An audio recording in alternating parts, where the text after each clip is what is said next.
Welcome back, ladies and gentlemen. We are still in Chapter 3. We are now on Day 5, which is Day 3 of Section 3.2. We're looking at how well the line fits the data, the role of S and R squared in regression, and interpreting computer regression output. Now, by the end of this lesson, you will be able to interpret the standard deviation of the residuals and R squared and use these values to assess how well the least squares regression line models the relationship between two variables. You'll also be able to describe how the slope, y-intercept, standard deviation of the residuals, and R squared are influenced by unusual points. Go ahead and try these problems at the end of this lesson. Let's begin.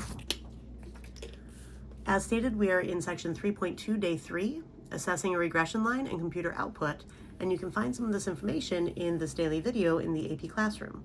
You can also find much of this information on pages 188 to 193. Let's start with the question, suppose we randomly select another professional male tennis player. What would we predict for his serve speed, and how far off should we expect our estimate to be? Now, when I'm talking about randomly selecting another professional male tennis player, I'm referring to the example in our previous lesson where we were looking at whether or not taller tennis players are able to serve faster, and we had randomly selected 16 professional male tennis players. So if a 17th were randomly selected, what should we predict for his serve speed, and how far off would we expect this estimate to be? Now, if we don't know his height, we can use the mean speed as the estimate. Now, the mean of the speed was 118.438 miles per hour. If we use this estimate, we're going to typically be off by the standard deviation of y, so we would typically be off by about 6.81 miles per hour. All right, that's the typical deviation from the mean for the speed. Now, how much better will our predictions be if we use x equals height to predict y equals speed, rather than using the mean speed as our only prediction? So instead of just using the mean of one variable, using the other variable to predict what's going to happen with our response variable. All right, so we can answer this question in two ways for how much better our predictions would be. We can answer them using S, which is the standard deviation of the residuals, or we could answer them using R squared, which is called the coefficient of determination. Let's start with what is the standard deviation of the residuals, S, and how do you calculate and interpret it? Well, the definition is that the standard deviation of the residuals, S, measures the size of the typical residual.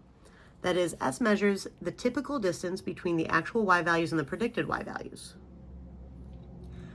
Now, this is calculated by using S equals the square root of the sum of the squared residuals divided by n minus 2. So you square all of your residuals, you add them up, then you divide that sum by n minus 2, and then you take the square root. And this is the formula for this. So each of your y values minus the predicted y value for that same value of x, quantity squared, added together, divided by the number of points we have minus 2, and then the square root. Now, the way that you predict it, or the way that you interpret this, is that the actual, and then whatever you're referring to, is typically about, give me the number, away from the value predicted by the least squares regression line using x equals and put your x in context. So in this case, the actual serve speed, or the actual first serve speed, is typically about whatever your standard deviation of your residuals value is, away from the value of the predicted least squares regression line using x equals the height of the tennis player. All right, so for the tennis data, S is equal to 5.96 miles per hour. Now that means that the typical prediction error is less using the least square regression line compared to the typical prediction error of 6.81 miles per hour when we didn't know the miles.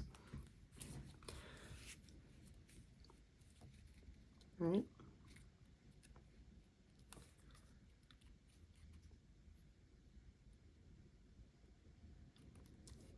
Now, instead of comparing the standard deviations, we can also compare the speed of the squared residuals using each model. All right, so if we use the line y equals 118.438 to make predictions, the sum of the squared residuals is about 695.9. If we use the line y hat equals 12.05 plus 1.41x, right, remember that was our least square regression line from our previous example in our last lesson. To make predictions, then the sum of the squared residuals is equal to 497.2. Now the percent reduction in the sum of the squared residuals is the difference between the sum of those squared residuals divided by the sum of the squared residuals for just the flat mean of y line.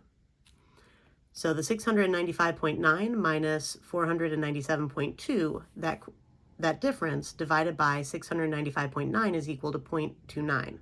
That's what r squared actually is. All right, so the sum of the squared residuals is 29% smaller when using the least squares regression line with x equal to height to predict speed compared to just using the mean speed as its prediction.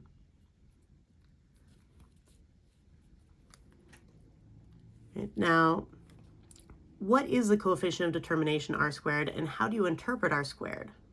All right, the coefficient of determination. So for our definition, the coefficient of determination r squared measures the percent reduction, as I just showed, in the sum of the squared residuals when using the least squares regression line to make predictions rather than the mean value of y. In other words, r squared measures the percent of the variability in the response variable that is accounted for by the least squares regression line. Right? So our interpretation for this is whatever percent, in this case 0.29 turned into a percent is 29%, of the variability in whatever our y variable is accounted for by the least squares regression line with x equal to, and then give the context there as well. Okay, let's go to our next page. Now, how is r squared related to r, and how is r squared related to s? Well, r squared is literally the correlation squared. So given r squared, we can use plus or minus the square root of r squared to find the correlation, to find what r is.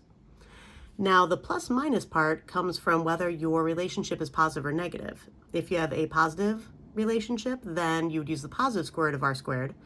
If you have a negative relationship, then you would use the negative square root of r squared. Now, r squared and s both measure how well the least squares regression line models the data, right? How much scatter there is from the least squares regression line.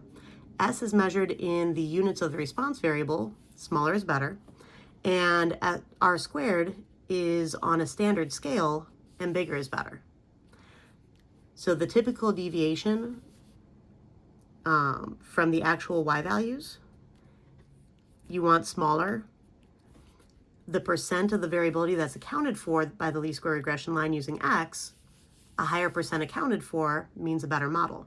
Now, neither one of these address forms, so you still need to start out by graphing your data and looking to see what form the data has, and then going about assessing your models once you think you have the right form. Now, how can you find the slope, y-intercept, s, and r squared from computer output? Well, this is the way that the computer output often appears. We have our predictors, and going down the line here, we have constant, height, standard deviation of our residuals. And then across the side here, you have your coefficient, standard error of the coefficient, t and p. Now, these two columns are used once we get into our very last section of the year, 12.3, which is going to go over inference with slope. All right, so we're not going to cover this part yet. We're going to focus mostly over here. Now, when you're dealing with a least square regression line, all right, y hat equals a plus b times x. A is considered the constant coefficient because it is the coefficient without a variable. That's why it's called the constant. So the constant coefficient right here, this is a. Next to height, you will find the slope coefficient, b, which is your slope, a is your y-intercept. To be able to fill these two numbers into your equation, just like we would if we were using the calculator to be able to write our equation. Now again, note that slope is always times x, and your slope appears in right next to the word indicating what your x variable represented. So you would have your constant, 12.0513, plus your slope of 1.4103 times height, in other words, times your x variable, to make predictions about the first serve speed. This is still referring to the example with the tennis players. Don't worry about the standard error of the coefficient until we actually get into later lessons dealing with inference also. Now, S is your standard deviation of your residuals, and R squared is that coefficient of determination that we were talking about earlier. All right, so let's go ahead and use this example down here to kind of expand upon this a little bit. So using feet to predict height. Right, a random sample of 15 high school students was selected from the U.S. Census at School database. The foot length in centimeters and the height in centimeters of each student in the sample were recorded. Here are the scatter plot with the least squares regression line added, a residual plot, and some computer output. All right, so we have our residual or our scatter plot with our least square regression line shown. We have a residual plot that's generated from this scatter plot with that least square regression line.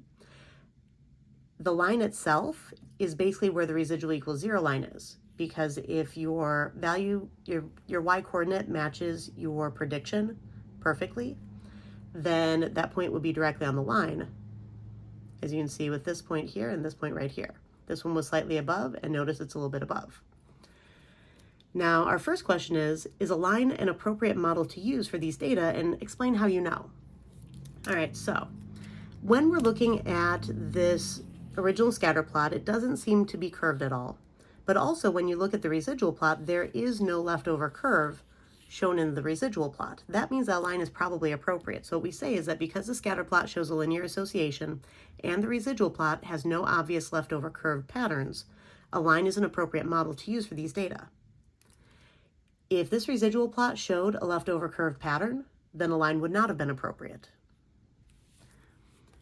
Now, to find the correlation for letter B, we can use R squared and just take the square root for that. Now, notice that this was a positive linear association. So I'm looking for a positive R value because the correlation always shows the direction and strength of the linear relationship once you have established that a linear relationship is appropriate. So you have to establish this before you can go about calculating this. This number is not valid unless a linear model is appropriate. Now, the R squared value, I got that from right over here in the computer output. So that is where that number came from. 48.6 divided by 100 is how I got 0.486. This is that percent as a decimal. And to undo squared, you take the square root on both sides. That's why I took the square root of 0.486. And that's how I got R equals 0.697. So I would say that this is a moderate to moderately strong linear relationship, positive linear relationship here.